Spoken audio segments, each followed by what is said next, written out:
1조 7천억 원이 순식간에 증발했습니다. 280조 원을 굴리는 거대 금융기관인 이곳은 회원수만 2천만 명, 전국 곳곳에 파란 간판을 내걸고 60년간 서민의 친구를 자처해왔죠. 그런데 지금 이 조직의 금고 안에서 발견된 건 진짜 돈이 아니라 문구점에서 파는 장난감 지폐였습니다. 농담이 아닙니다. 실제로 벌어진 일이거든요. 연체율은 시중은행의 40배를 찍었는데 경영진은 성과급 잔치를 벌이고 있습니다. 도대체 우리 돈에 무슨 일이 벌어지고 있는 건지 그 충격적인 실체를 낱낱이 파헤쳐 보겠습니다.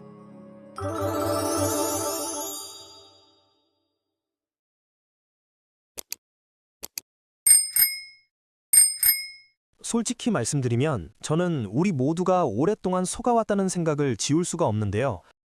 동네 시장 입구마다 아파트 상가 1층 가장 좋은 자리에 늘 든든하게 자리 잡고 있던 그 파란 간판 새마을금고 말입니다. 시중은행처럼 문턱이 높지도 않았고 번호표 뽑고 한참을 기다릴 필요도 없었으며 신용등급이 조금 낮아도 문전박대당하지 않았던 곳이었거든요. 우리 부모님들이 장사해서 번 돈 꼬깃꼬깃 모아들고 가면 지점장이 직접 나와서 따뜻한 커피 한 잔 건네며 반갑게 맞아주던 정겨운 곳이었습니다.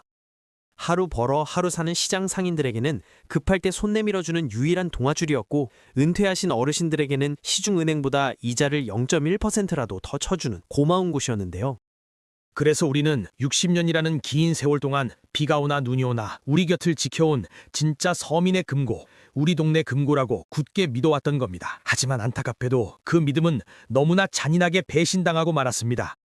막상 뚜껑을 열어보니 그 안에는 서민들의 피땀 어린 돈을 볼모로 잡고 자기들 배만 불리는 거대한 괴물이 숨어 있었거든요. 우리가 따뜻한 이웃이라고 믿었던 그들이 사실은 우리를 가장 만만한 먹잇감으로 보고 있었던 겁니다. 지금 새마을금고가 겪고 있는 1조 7천억 원의 적자, 창립 이래 초유의 경영 위기 상황에 대해 뉴스에서는 경기가 안 좋아서 부동산이 폭락해서 어쩔 수 없었다고 앵무새처럼 반복하는데요. 이 말을 고지곳대로 믿으시면 절대 안 됩니다. 이건 어쩌다 생긴 실수도 아니고 운이 나빠서 벌어진 일도 아닙니다. 처음부터 작정하고 저지른 고의적인 방만 경영이고 이미 예고되어 있던 인재라는 점을 분명히 말씀드리겠습니다. 그들은 대한민국 금융 시스템의 가장 큰 약점을 정확히 꿰뚫고 그것을 철저하게 악용했는데요. 뉴스에서 한 번쯤 들어보셨을 대마불사라는 말 있잖아요. 덩치가 너무 크면 국가가 무서워서라도 절대 망하게 내버려두지 않는다는 뜻입니다. 그들의 머릿속은 아마 이런 계산으로 가득 차 있었을 겁니다. 우리가 굴리는 돈이 280조인데 설마 망하겠어? 회원 수가 2천만 명이 넘는데 우리가 무너지면 지역 경제가 다 죽고 정치인들은 표 떨어질까 봐 벌벌 떨고야. 그러니까 우리가 아무리 사고를 쳐도 정부가 겁나서 세금 쏟아부어 막아줄 수밖에 없어. 이런 오만한 믿음이 있었기에 고객의 소중한 노후 자금으로 위험천만한 도박을 벌일 수 있었던 겁니다. 결국 상황이 어떻게 됐는지 아십니까? 우리가 밥값 아끼고 커피값 아껴서 맡긴 예금은 그들의 도박 자금이 됐고 우리가 뼈 빠지게 일해서 낸 세금은 이제 그들의 도박 빚을 갚아주는 보험금이 될 판이거든요. 돈 벌 때는 우리는 민간 협동조합이다 정부 간섭받지 않는다며 자기들끼리 성과급 잔치를 벌이더니 막상 망할 때가 되니까 서민 금융 무너지면 큰일 난다며 국민 바짓가랑이를 붙잡고 늘어지는 겁니다. 경제학에서는 이걸 도덕적 해이라고 부르는데요. 쉽게 말하면 이익은 자기들이 독식하고 손실은 국민한테 떠넘기는 전형적인 먹튀 구조라는 겁니다. 그렇다면 도대체 그들은 우리의 소중한 돈을 어디에 쓴 걸까요? 원래 금융기관이 돈을 버는 기본 원리는 간단합니다. 고객한테 예금 받아서 신용 확실한 사람한테 안전하게 빌려주고 이자 받는 거, 이게 기본 중에 기본 아닙니까? 우리 같은 서민들한테는 서류 더 가져오라, 담보가 부족하다 하면서 그렇게 깐깐하게 굴던 그들이었거든요. 그런데 정작 새마을금고는 안전이라는 기본을 완전히 무시해버렸습니다. 안전하게 굴려서 언제 돈을 벌어 남들 안 하는 위험한 거 해야 돈이 된다며 눈이 뒤집혀서 손을 댄 게 바로 부동산 프로젝트 파이낸싱, 그중에서도 가장 위험하다는 브릿지론이었는데요. 쉽게 설명드리면 건물을 지으려면 땅도 파고 뼈대도 올려야 하는데 아직 삽도 안 뜬 맨 땅만 보고 돈을 왕창 빌려주는 겁니다. 여기 아파트 대부분 다 갓날 거라는 시행사 말만 믿고 수백억을 쏟아붓는 건데요. 건물이 다 지어지고 분양까지 잘 되면 대박이지만 중간에 자재값이 오르거나 금리가 올라서 공사가 멈추면 그냥 돈을 땅바닥에 버리는 꼴이 됩니다. 하이리스크 중에서도 최상급 위험인 거죠. 더 기가 막힌 건 제1금융권, 국민은행이나 신한은행 같은 진짜 금융 전문가들은 당시 상황을 귀신같이 읽어냈다는 점입니다. 지금 부동산 거품 꺼지기 직전이야. 저런 위험한 공사판에는 절대 돈 빌려주지 말라며 칼같이 거절하고 우량 사업장만 골라서 들어갔는데요. 새마을금고는 정반대였습니다. 전문가들이 위험하다, 손대지 말라고 버린 그 부실한 사업장들만 골라다니며 돈을 퍼줬거든요. 왜 그랬을까요? 이유는 딱 하나입니다. 위험한 만큼 시행사들이 이자를 몇 퍼센트 더 쳐준다고 했기 때문이에요. 1금융권은 5% 주는데 우리는 10% 줄게. 대신 묻지도 따지지도 말고 빌려줘. 이 달콤한 유혹에 넘어가서 눈앞의 이익에 눈이 멀어 고객들의 목숨 같은 예금을 언제 무너질지 모르는 위험한 공사판에 쏟아부은 겁니다. 그 탐욕의 결과가 어떻게 됐는지 충격적인 숫자로 보여드리겠습니다. 2025년 상반기 기준 새마을금고가 기업에 빌려준 돈 중 못 받고 있는 돈의 비율, 즉 연체율이 무려 12.97%입니다. 이 숫자가 얼마나 심각한 건지 감이 오시나요? 1,000억을 빌려줬는데 13억이 증발했다는 뜻이거든요. 반면 시중은행의 연체율은 고작 0.3%입니다. 새마을금고는 시중은행보다 무려 40배나 더 위험한 짓을 하고 있었던 겁니다. 이건 금융기관이 아니라 돈놀이하는 사채업자 수준인데요. 솔직히 사채업자도 이렇게 막 굴리지는 않을 겁니다. 심지어 이들은 법망을 피하려고 쪼개기 대출이라는 꼼수까지 동원했습니다. 원래 법적으로 한 사람한테 너무 많이 빌려주면 안 되거든요. 리스크 관리 차원에서요. 그런데 이걸 피하려고 가족 이름, 친구 이름, 심지어 유령 회사 이름까지 빌려서 돈을 잘게 쪼개 대출해줬습니다. A법인 50억, B법인 50억, C법인 50억. 서류상으로는 다 다른 곳이지만 실제로는 전부 같은 사람인 거죠. 이런 식으로 한 금고에서만 1,700억 원이 불법으로 나간 사례도 적발됐는데요. 이게 금융입니까? 사기입니까? 그러고는 이제 와서 부동산 경기가 안 좋아서 어쩔 수 없었다. 예상치 못한 시장 악화였다고 변명하는데요. 이건 실수가 아니라 고객의 돈을 가지고 벌인 범죄에 가까운 도박이었습니다. 자, 상황이 이렇습니다. 회사에 1조 7천억 원이라는 천문학적인 적자가 났고 창립 60년 만에 처음 있는 초대형 사고인데요. 상식적으로 생각해보면 자영업 하시는 분이 1년 만에 10억 빚이 생기면 당장 차 팔고 외식 줄이고 허리띠 졸라매는 게 정상 아닙니까? 그런데 새마을금고는 우리의 상식을 완전히 비웃어버렸습니다. 비상경영은커녕 오히려 축제를 벌였거든요. 적자가 나서 원금도 까먹는 판국에 일부 금고들은 배당금 잔치를 벌였는데요. 배당금이라는 건 올해 장사 잘해서 이익 많이 남았으니 회원님들도 좀 나눠가죠 라고 주는 보너스 같은 돈입니다.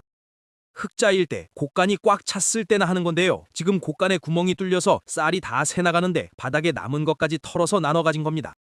심지어 출자금을 갉아먹으면서까지 배당을 강행한 곳도 있었는데요. 이건 딱 하나로밖에 설명이 안 됩니다. 어차피 회사 망할 것 같으니 배 가라앉기 전에 내 먹부터 챙겨서 튀자는 전형적인 먹튀심보, 세월호 선장 같은 무책임함이거든요. 여기에 더해 임직원들은 성과급까지 두둑하게 챙겼습니다. 1조 원 넘게 날려먹은 경영진이 도대체 무슨 성과를 냈다는 걸까요? 더 소름 돋는 건 이들이 자기 이속 챙길 때는 빛의 속도로 움직이면서 정작 고객들에게는 피도 눈물도 없었다는 점입니다. 2023년 7월 뱅크런 사태 기억하시죠? 불안해서 돈 찾으러 온 고객들, 대부분 우리 어머니 아버지들이었는데요. 금고가 뭐라고 했는지 아십니까?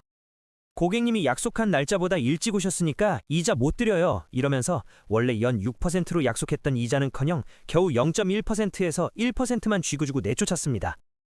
고객 돈을 떼먹어서 손실을 메우고 그 돈으로 자기들 성과급 잔치하고 심지어 자격도 없는 무자격 회원 1,000명한테도 배당금을 퍼줬거든요. 회원 명부 관리도 엉망, 돈 관리도 엉망, 그냥 눈먼 돈이라고 생각하고 공중에 뿌려댄 겁니다. 돈을 못 버는 건 능력이 없어서 경기가 안 좋아서라고 100번 양보해서 이해한다 쳐도 도덕적 타락은 차원이 다른 문제입니다.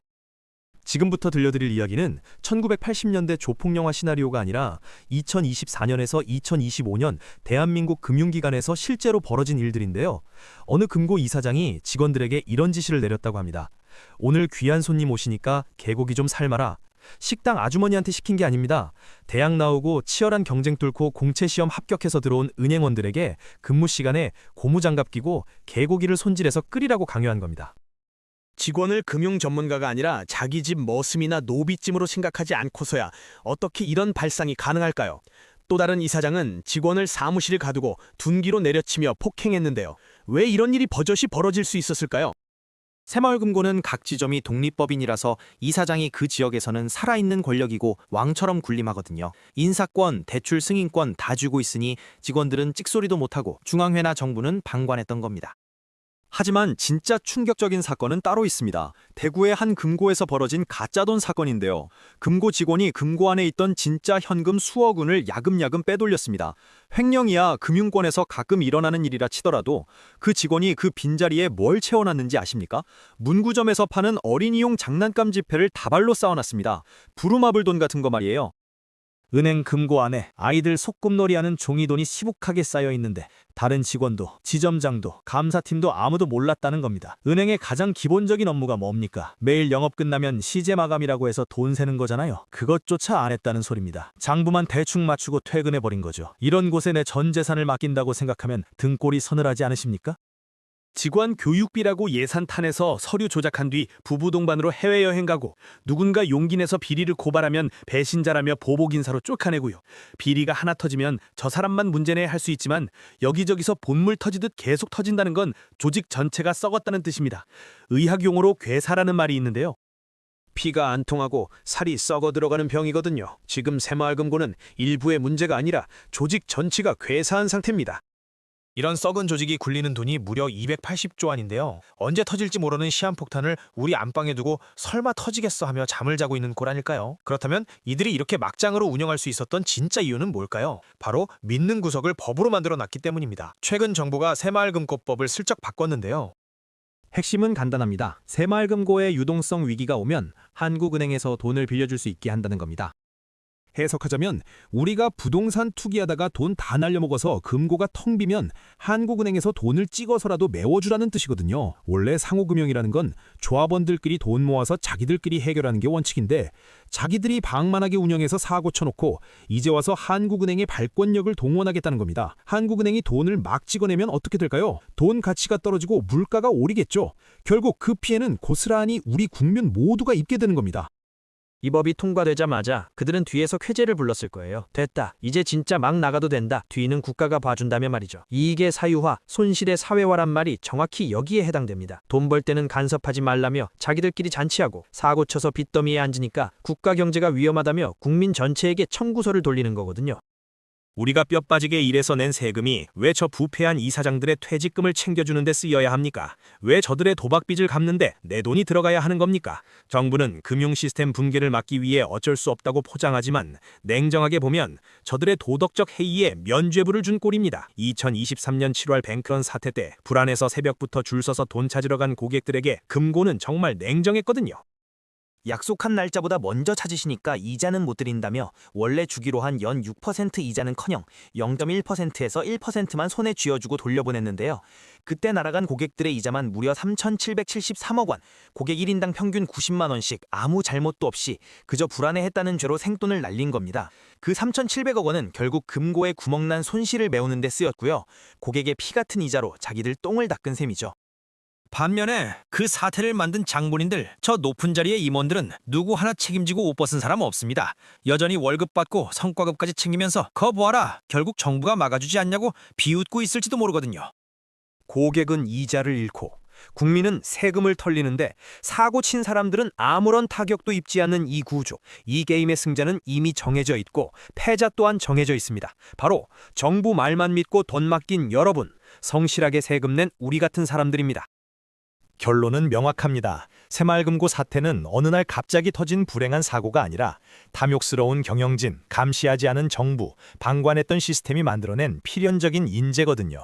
지금 이 순간에도 몰락하고 있는 곳에 산소호흡기를 붙여놓고 있는데 그 기계를 돌리는 전기세는 누가 낼까요? 그들은 수익이 날 땐 우린 민간기업이다 라며 돈잔치를 벌였고 망할 때가 되니까 서민금융 무너지면 큰일 난다며 인질극을 벌이고 있습니다.